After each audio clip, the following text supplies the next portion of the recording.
You just think every day that you go to look for him that you're going to find him and everything's going to be okay. You never imagine that it's actually going to turn out how it does.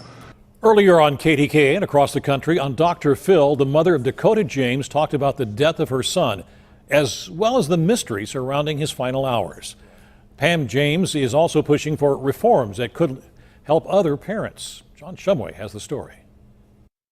When Dakota James went missing, his parents were stunned when they went to Pittsburgh Police for help. Their first reaction was, he's 23 years old, and he has the right to do whatever he wants to and disappear and not talk to you if he doesn't want to. To a mother, that viewpoint is harsh. To the police, young adults often go unresponsive to their families for days, which is why there is a waiting period before a missing persons report can be filed. Pam James wants to see that changed. Why do we have to wait 24 to 48 hours? We know our children. If we know that something's wrong, they should take it at that. So Pam has formed the Dakota James Foundation Building Bridges to try to change the things that she believes could have made a difference in Dakota's disappearance. No one was asking anybody questions, and they could have just simply been looking.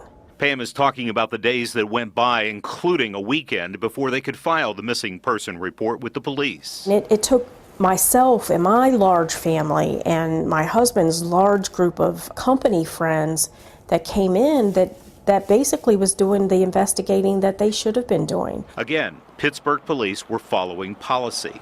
And once the report was accepted by the police, they went to work looking for video from cameras. By the time they went back to get them where we needed them, some of them had already been taped over. And in other places, there were no cameras at all. And District Attorney Stephen Zappala believes that Pam James has a point. John, the problem is the last minutes of that boy's life, that young man's life, there's questions. And it would have been nice to have cameras on Duquesne River Boulevard. So getting more cameras is part of the Dakota James Foundation focus. They also want to educate young people about being safe when they're out enjoying the nightlife. Our kids need to be smarter. Don't walk alone. My son was being considerate, put his friend in an Uber car. I knew exactly what he was doing, and then he was going to walk home. Don't let your friends do that. In addition to making progress on the cameras, Pam James says they've successfully now gotten a missing persons advocate. This one person will be their communication between the family and the police department. And that's a great thing because they weren't communicating with us. So at least the next person that goes missing, at least they'll have someone standing behind them, giving them a voice. Pam James may not have the answers to ease her own pain over her loss, but she is determined through the foundation that bears her son's name to push for changes so that another family will not have to go through what she went through if they too should face the unthinkable. In downtown Pittsburgh, John Shumway, KDKA News.